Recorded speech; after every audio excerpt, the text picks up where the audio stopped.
co-host. Yeah, buddy. I can talk now. What's up, dude? How are you, man? Man, I'm great. How are you doing? Good. I think I told you before, man, but let me double back. We planning on recording this just so we can dump it into the Fly Frog YouTube channel out there afterwards, as long as that's cool with you. Hey, I'm all about it. Yeah, let's get the word out. Awesome, man. We'd probably give people a minute or two to pile in here. I feel like every time I do one of these things, there's a billion other Twitter spaces going on concurrently. So that's why we record them and keep piling them into the channel and everything. What you doing, man? Where are you? Where are you? Me? Texas. I'm sitting here in Austin, Texas, oddly enough. Yeah. Right on, man. And are you on the East Coast? Where are you from? East Coast. That's Yeah, I'm just wild. outside of Philadelphia. I was completely convinced you were from California for some reason. I've been accused of that before, man. Or I've been told I would really like California. Maybe I just got that vibe or something.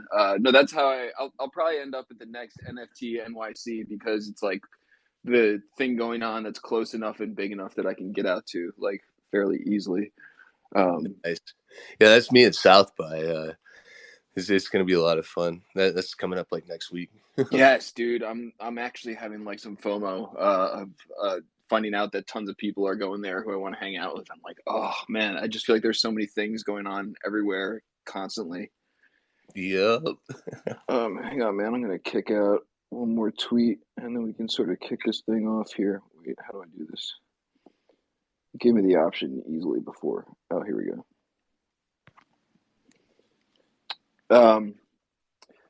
Dude, so you and I go way back, actually, way back. I feel like 10,000 crypto years back. And when you were sort of just really conceptualizing whip publishing, Page DAO and everything, we recorded a podcast on your platform. Dude, it seriously feels like a decade ago at this point. And so this is cool, man. I mean, we've caught up, had a chance to catch up a few times in the interim and everything. And then we started doing this Fly Frog community podcast, just sort of highlighting community members who are doing cool stuff. And somehow you found your way into the Fly Frog community. So I don't know if I get credit for that or if I should just take credit for that, but it's cool that this is somehow given us an excuse to circle all the way back and catch up on what you're cooking up. Because honestly, dude, I feel like you guys are still and we talked about this a long time ago, just in terms of thinking about literature and NFTs. Feel like you guys are way out in front of any current competitor or whatever you'd call it. Although maybe that's not the case, man. So really interested to hear how you ended up in the pond with us here, but also some updates on what you've been working on over there. Oh, sure. Yeah, I mean, yeah, we do go kind of way back. You were actually one of the first people that I met from Web3 all the way back at Cint, and yeah, it was great having you on the old Whip Publishing podcast back in 10,000 BC or whatever that was. But yeah, man. I mean, honestly speaking, I feel like what we've got with our permissionless NFT book minter is really pretty groundbreaking. And we've got this whole idea for this Web3 publishing industry, where there's not really a gatekeeper so much, but maybe not everything gets popular right off the bat. And there's some really cool stuff you can do with the cryptocurrency too, like incentivizing people just to show up and try, and maybe not super huge incentives or whatever, but something.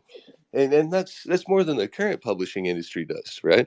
In the current publishing industry, you just you work, and for the most part just never get anywhere out of it. So it's really a pretty tough industry, and sort of one of the things that crypto allows us to do is kind of take the fangs out of it for the creative person and make it a little bit more rewarding. Just exactly like what Cam was doing at Cint back in the day when we met. Dude, absolutely, man. I mean, I feel like this is just another sort of form of art that crypto and NFTs sort of allows people to chop out the middlemen, and allow the creator to get paid and ongoing royalties and everything. Dude, like bird's eye view, like what is WIP publishing? What is Page DAO? And then like what's the difference between the two of these projects? Or is there like a Oh, bunch of right on. overlap? Or yeah, what's the zoom out view? Okay.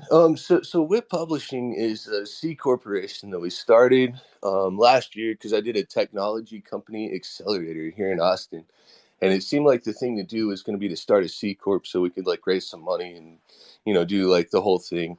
And it turns out that actually like money people are really not interested in like permissionless type tech that doesn't necessarily have like a well, it's one of those things where like if it takes off and becomes popular, it's like art, right? It does really well and things go good, and obviously people wish they had invested at that point, but like planning up to that, you know what I mean? It's just anything but a sure thing. And then the last thing I'm going to do is go lie to somebody about how good the chances are or whatever of things working out. So it's just kind of like it's kind of an uphill battle. So we released the Page DAO kind of as like a product of WIT publishing. And then very quickly it became far more important than WIT publishing ever was. WIT publishing was kind of our first attempt to really understand like what publishing would be like in Web3. And the big crime that WIT publishing committed is that it didn't scale. It wasn't permissionless. It was us going out and recruiting writers from the Web3 community to publish books that they had written as NFTs just to kind of test things out, and that was about as far as it got. But with Page DAO, we have a cryptocurrency. We have a permissionless technology stack that's actually better than what we were using at WIT Publishing. And WIT Publishing is basically now just kind of it's kind of like the core dev team of the Got it. Page DAO. So it's more of a it's just it's not really relevant like that it's a C corp or that it's technically like supposed to be for profit or whatever, because I mean it's basically just kind of a company that we together own, and there's not really any money in it or anything. So Gotcha. That actually helps me clarify things a lot. So Page DAO is sort of like the evolution of like what WIP publishing, I guess has turned into. So who like benefits, like who's Page DAO's like target audience, or who benefits from using Page DAO? Or is this like, and I feel like honestly, man, like I know enough about it to like have a general idea of some of these answers, but just, for the mhm. sake of recording this and letting people know, like who is sort of the target audience of Page DAO? Is this sort of like a concept that anybody can start using, or how does it all work if you're a writer and curious about getting involved or learning more? Oh, boom. Yeah, perfect question. Thank you. Yeah, I mean, honestly, the Page DAO is by writers for writers. And so, I mean, we're talking with people who have science backgrounds. We've got some new members who are, publishers and professional writers who are, just really, really talented people. Um, and basically, the idea is that we all work together to kind of solve the hard tech problems in the space because we all see the value of Web3. So basically, that's who PageDAO is for at the moment. It's just writers that see the value of Web3, right? So, And yeah, I mean, yeah. so so like in your example, you got some like science writers or whatever. So I got like a science article that I want to publish. Is this just like an alternative form of publishing? Like, is there some sort of like incentive model? Like, does this get like, plopped onto OpenSea as like a, an NFT I can purchase, or like how does the process work? Well, yeah, I mean, there's a technology stack that's about five different technologies that we're going to basically be able to deploy soon. And so one of those technologies is README, which is the collection that we have that's permissionless now. And basically, the way it works is you have to own an NFT. If you own the NFT, you have access to go mint NFT books. And so we actually are going to have to release some new NFT member cards to allow more access. But basically, there's a storefront that I just learned about yesterday. That's really really cool. It's built on Polygon, and you can import collections to it. So it's really really a cool thing. Let me go ahead and maybe tweet uh, Greg's NFT bookstore here. He's got NFT bookstore XYZ, and I don't know if I can maybe pin that to the nest. Yeah, you Let's might be able to pin it see. here. Yeah, so people can see, but basically, yeah, like this is this permissionless storage generator that we're basically going to start just integrating the collections into, and so it'll be one of these things where you'll have like Page DAO will have some stuff, but we'll basically break out and like kind of brand like little different collections differently, and then we've got cryptoversal books, and I believe there are a handful of other magazines and sort of smaller pubs that want to come and start using this technology to uh, to publish their books. Ah, there we go. Perfect. Oh, nice. Okay, so I'm not, but pretend. So I'm a writer, and I got a series. I got like a 10 book series, The Adventures of Rizzle, or some shit like that. So if I'm understanding correctly, like Page DAO is almost like the hub that I would go to in order to create a storefront, upload these, and then it would sort of be published in the sort of Page DAO universe where it's sort of like ends up being like a go-to place for literature that you can purchase through Web3. Is that basically it? Pretty much, yeah. Yeah, we dropped our white paper as an NFT back in August, and it's kind of been touch and go with OpenSea because I believe they've taken away our ability to full screen the NFT books because everything for the most part is free to read. Right. Still, it's really hard to do the encryption side of things well, and basically we've got uh, everything we need to do kind of like the free model. So like I don't know, like 2 months ago I was tweeting, I was like, should all the books just be free, to read? And I wonder about that sometimes because I think that they could still be collectible because they're NFTs, right? I mean, is a fly frog free to look Yeah. at? You know, um, I don't know. And personally, to me, being able to go look at NFTs, is kind of like one of the things that like draws me into them. Because it's like I'll go and kind of start looking at them, and like I start making these comparisons between like the different ones that got generated. And I develop a favorite, and once I have a favorite, I mean, fuck, I can kiss some of my money goodbye at that point, right? Yeah.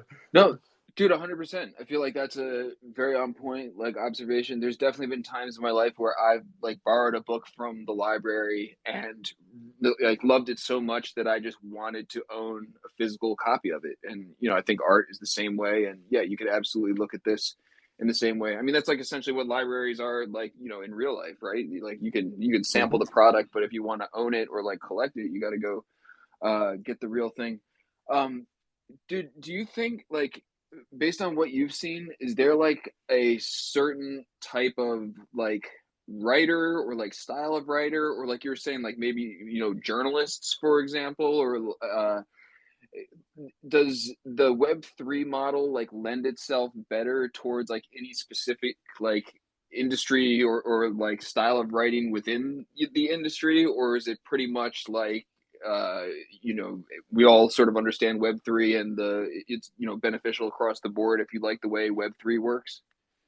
Yeah, I mean, to a large extent, it runs the gamut. But yeah, I mean, obviously, here in Web3, we always like to talk about ourselves and the technology that we're making. So, I mean, the kind of de facto genre is like crypto writing, writing about different technologies and, the possibilities thereof and stuff. It seems to be Yeah. kind of one of the bigger things that's going on. We've got a couple of Bibles now, oddly enough. One of the first things that was published to the README collection was a Gutenberg Bible. And so the story of that is just, it was like the first the first Bible printed with the Gutenberg press, and there's like only a few left, and it's like, oh, it's the most valuable Bible in the world. It's in Latin and stuff. So now we have an NFT version. So in that example, so there's one NFT version of this out there in the Page DAO storefront, or is it like is it an open edition, or how does that work? Yeah, it's on OpenSea at the README collection. You can type in README Boo, and it's the first thing that pops up on OpenSea. I think they made a dozen of them. I don't think it was just one. So there's a total of 12 owned by Cryptoversal Books, Okay, and cool. maybe I could throw another tweet out here for this. What's gained the most traction so far? I mean, it seems like yeah, anyone and maybe that's like on the authors or the writers themselves to sort of like sell their own product, but has anyone like been really successful? I feel like the like literature and like crypto and NFT space is like still like so nascent.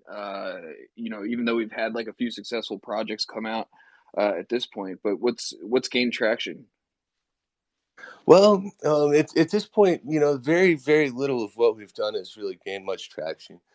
I think the paper that has the thing that has generated the most sort of financial activity is the Mask of Ganymede, which is that book that we collaborated with the Hashmask to make, and it's like an NFT, but it's got a token gate, so you can't just go read it, which I think actually may be kind of like, I don't know, hurting it just a little bit, because people don't go get their free sample or whatever, but it's a book. It's got audio, it's got text, and it's got like this print on demand version. Oh, cool. So we're getting into like this really cool little experiment where owning the NFT is going to give you the ability to order the print book, and maybe sell them on consignment at your local bookstore if you want to. So I think that's really interesting.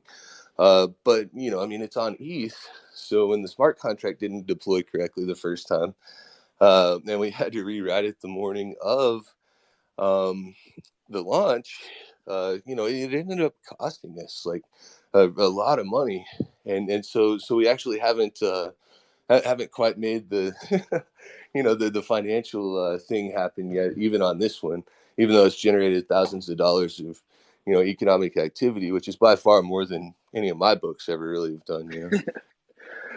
Dude, I mean, this is like the frustrating, and I feel like price you pay for being like way out in front of like anything really within technology is like sometimes you're so far out in front that people don't even know like how to take it yet, but you just know like eventually everybody else is gonna catch up, man. Like, are there other people like exploring this territory, like in terms of the intersection of like literature and like NFTs and Oh yeah. crypto? Yeah, like who else is doing it, and is anyone like really out there crushing it, or what's the landscape like?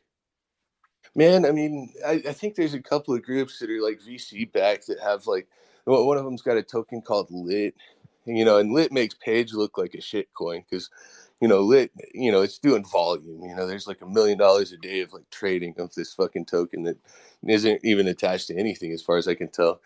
Um, and so it's kind of like that. Like, it's like there's a couple of money groups, there's a couple of other creative groups that we've met, and there are tons and tons of projects that just didn't make it. There's one called like Publica, which I think may be getting like resurrected Oh now. yeah, I remember Publica. Um, yeah, yeah. So what everybody else is generally trying to do is recreate Kindle. Like a walled garden where things just happen to be NFTs. And that beats the shit out of Kindle because it's not centralized, it's not censorable anymore. But actually, if it's a private company that owns the blockchain, whoops, I guess maybe that's still kind of centralized, and maybe it's not really the best use of like the concept of an NFT. So I think we actually at Page DAO have the distinction of being the only ones working on like permissionless stuff and putting out like work by small time writers. A lot of people have taken the approach of like, oh yeah, we're gonna pull the top 40 books from history and make NFT versions of them as long as they're off Yeah. copyright. And that's just not what we've chosen to do. We prefer to build a community, and it's kind of crazy because I mean there's really basically no money in it for any of us. But we've nonetheless managed to kind of come together and, like form this community, and like we're on a mission, man. Like we're gonna do this, and it's to the point now where like if somebody came to us and was like, "Hey, we've got a bunch of money, we want to fund this, but you got to do X, Y, Z," we'd be like, "Nah, see you later." Dude, the best, I feel like at least my favorite, man, projects, and I feel like some of the most successful start off like that, where like the people who are behind them are just doing it because they love the projects, and that's like the, primary motivation in making the project work, for better, for worse, or for money, or for not. Dude, those are the types of things that I believe in. What do you think, like, would money like catapult Page DAO into the next like level or whatever? Or like, if you could like wave a magic wand, like what do you think? I mean, is it just like consumer education, or like what would Page DAO need to like really catch on? Because I mean, I'm a big believer in Web3, man. I feel like probably the people listening to us, a lot of them are, and there's probably a lot of support behind like the decentralization of this like whole concept. But what needs to happen for it actually to like take off? Well, I think there's a couple of things. I think one of the most important things is that we need somebody who has written a book that lots of people really like to take that book and bring it as an NFT, and then get people interested in NFTs that way. Because right now, like in terms of like the popular literature market, there's a lot of people. I have a friend who's a philosopher, and he's just completely anti anything crypto. It's like it's a knee jerk thing for him. And there's a lot of that out there. So I'm thinking like if we got, I don't know, maybe say like Neil Stevenson or someone, to come in and publish a book with with the Page DAO tech stack. That would be really cool. But we need to make the technology just a little bit better before that can happen. We need to make the NFT books faster. And there needs to be a few other kind of like little improvements. I wouldn't say that like money would totally change everything, but it would definitely help because, there are people who are very good at like writing these types of software, and they typically require payment for their services. So that type of thing could definitely accelerate things. But the problem is that like in my old company when I was in biotech, there was just infinite issues that came from the fact that like one person had like gone and raised this like $1 million. It's like that dude just got to do whatever he wanted, and everybody else was like, well, you know, you didn't raise the money, so whatever, and so avoiding that sort of a like cultural misstep is probably more important than like speeding up like the it moment where people figure out what we've been up to and why it's cool, and like why we're all so obsessed with it and everything. um but really and truly, I think that's the path forward. I think we get, either somebody's gonna start off as like a nobody and have like a really successful book that a lot of people really like to read, and that's gonna kind of, it's gonna be that specific product that people want to come get, and they're gonna have a good experience with it, and it's gonna be like, oh yeah, okay, and the switch will just have flipped after that, I bet. Yeah, makes sense to me, man. In terms of like user experience, you mentioned like things like it being faster. Like what like as a someone who might just be interested in reading something, is it when you say faster, like what exactly do you mean, and what could like improve the the reader's experience? Yeah, so great question. Yeah, with IPFS, a file that has been sitting for a little while, so like a library book that hasn't been checked out, you know, tends to become a little bit deprecated, right? And so what that means for me as the reader is if I click on a book and I'm the first one in 2 weeks to click on it, that book is not as well pinned in IPFS as it would be if somebody had, if somebody else was already in there looking at it, right? Um, and so it takes longer to load, and sometimes it doesn't load at all. So what we're trying to do right now is build our own dedicated gateway with like a built-in like pinning bot that will keep an S3. Basically it's like one of these things where we can use various different centralized platforms to improve the performance of our decentralized platform without really compromising on the issue of centralization in general.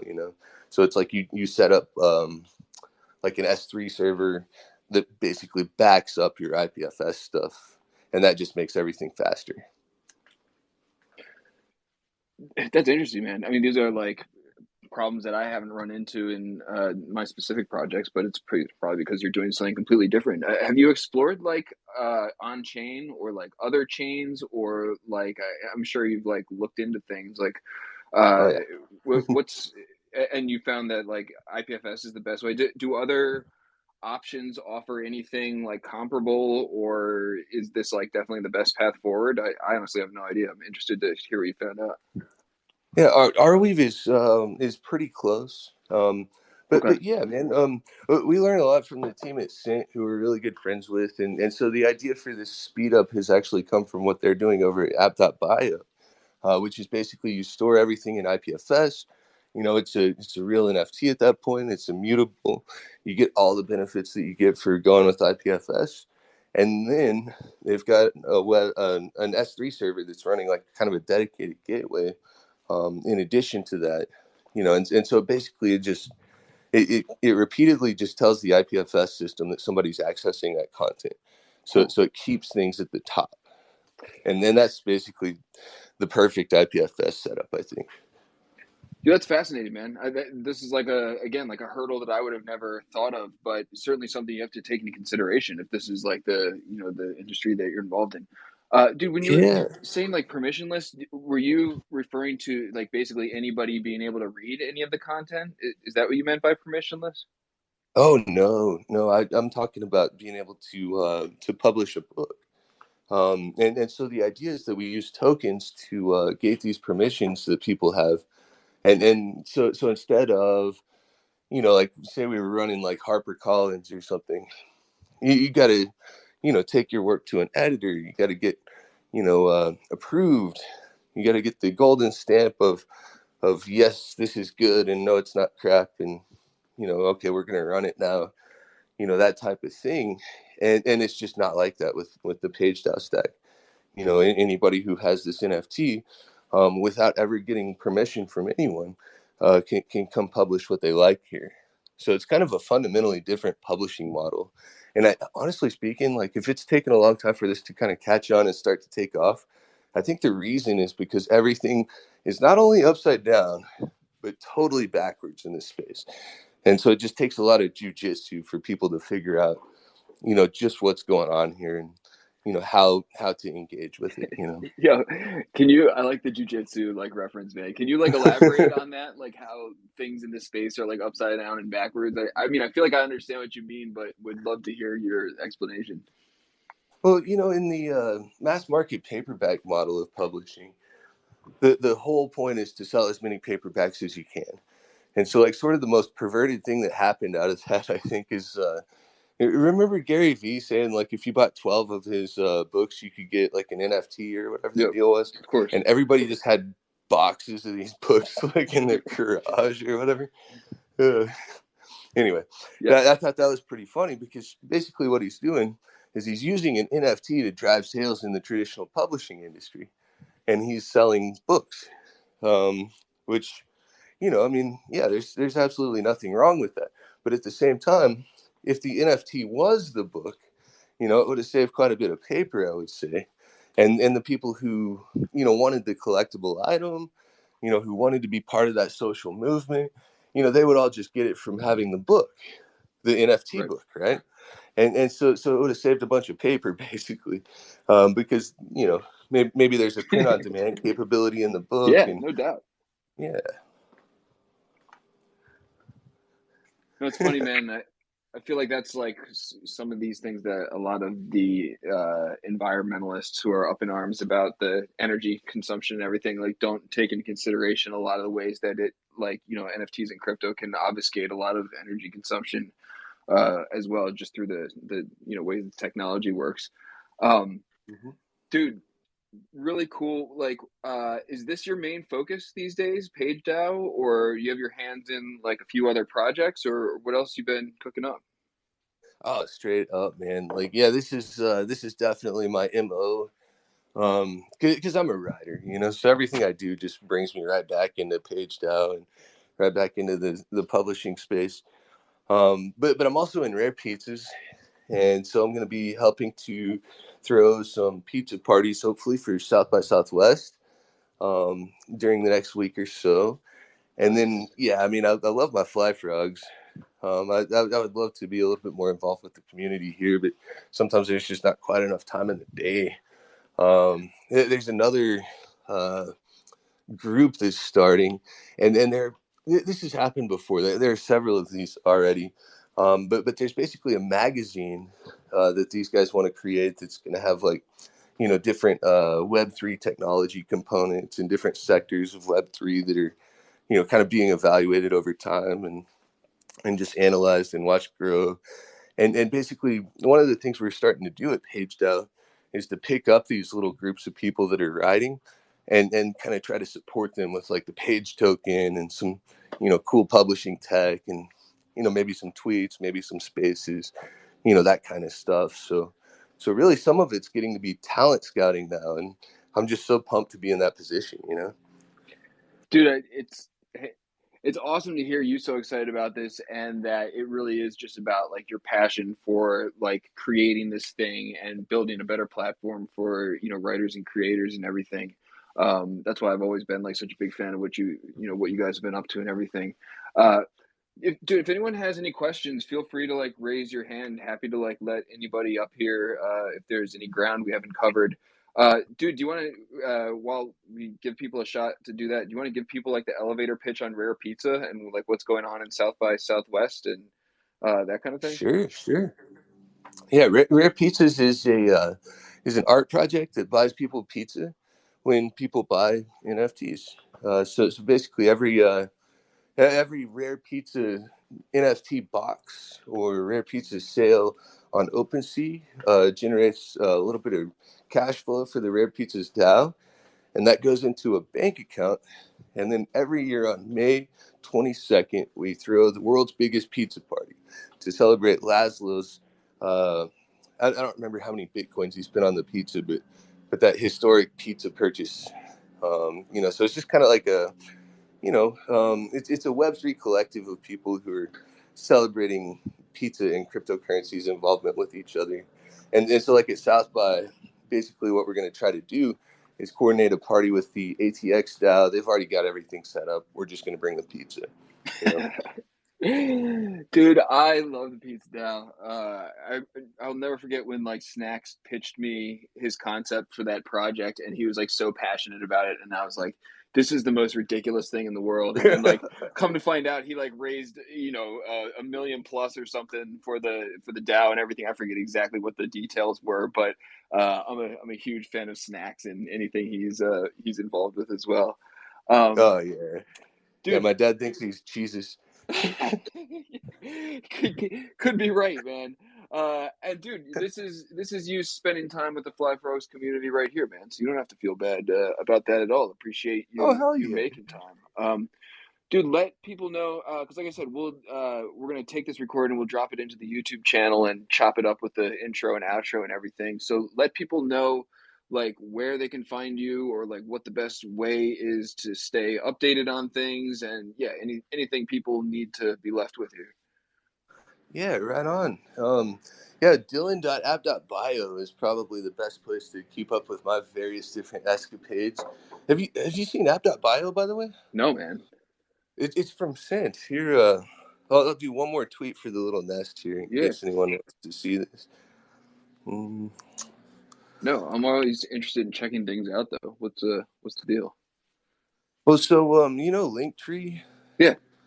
So it's kind of like that, but it lets you mint NFTs, and it's like really customizable. It's from Sense, so it's totally Web3 compatible. Yeah. And Interesting. so that should be in the nest now. Did that work?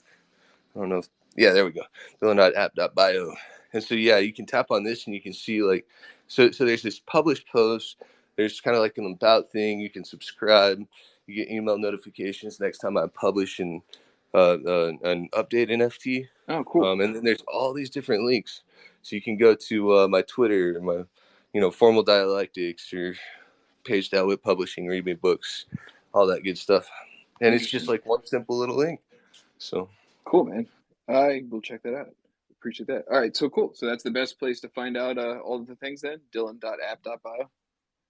Yeah, that's a good place to start as any, because you can go there and you can get to pretty much whatever project you want. Awesome. um, yeah, yeah. Well, dude, really, really appreciate your time. Anyone who just got here, we recorded this, so you should be able to check it out throughout the day, and then we'll dump it into the YouTube channel. Dude, really appreciate what you're doing within the space. Like, have a genuine appreciation. I have a genuine appreciation for anyone who's doing something like outside of the conventional stuff, and y'all have been at it for a long time. So, just yeah, man, mad respect for what you guys are doing, and hope it takes off to the moon one of these days, man. I'm sure it will. Hey, thank you, man. I very much appreciate that. Like, and I don't know, man. I love the fly frogs because of the googly eyes, and yeah, I mean, to some extent it's because you're part of it too. But anyway, I think it's also because just in terms of like NFT communities, like it's not like a pretentious bunch of assholes. It's like it's just legit. Like, okay, here we are. We're doing this thing together. It's fun. Relax, enjoy it. Dude, And so I'm just digging the vibe. that I mean, you know me, man. That's how I get down, and that's why I have a great appreciation for the community too. And maybe we just got to keep tinkering around, man. Maybe there's some overlap where like all of the Fly Frogs lore gets like uploaded onto Page DAO, and like we've got this pond verse within the Page DAO for all the backgrounds on all our frogs. I don't know, man. We can keep We, that we do tinkering around. do pass the pin every Friday in Token Smart, and we have been known to have guests come on and talk about their NFT projects, and sometimes we write them stories Oh as a shit. group. Yeah, so I mean, like in terms of lore, like yeah, like we did this whole Mask of Ganymede project. That's Hash Mask's lore. I mean, we could do this with any project, man. I mean, it takes a little time and it's hard to do well, but as long as the partner project is the right group of people, I mean, pretty much the sky's the limit. Yeah, dude. It doesn't even have to be that good. I just like to do stuff like this for fun, man. We don't have to actually come Hell through yeah. and publish it, man. I just want to hear people tell dumb stories about frogs, man. This shit would make my day. Hell yeah. Well, dude, let's stay in contact via DMs and everything, and I'm sure we'll continue to be involved in similar stuff, man. So appreciate you hopping on, man. I'll give you a heads up when this gets published in the YouTube channel, and if there's any overlap, man, let's keep noodling and figure it out. Hell yeah. Thanks so much for having me, Rizzle. We'll see you guys soon, okay? Awesome. Thank you, man. Thanks everybody for listening.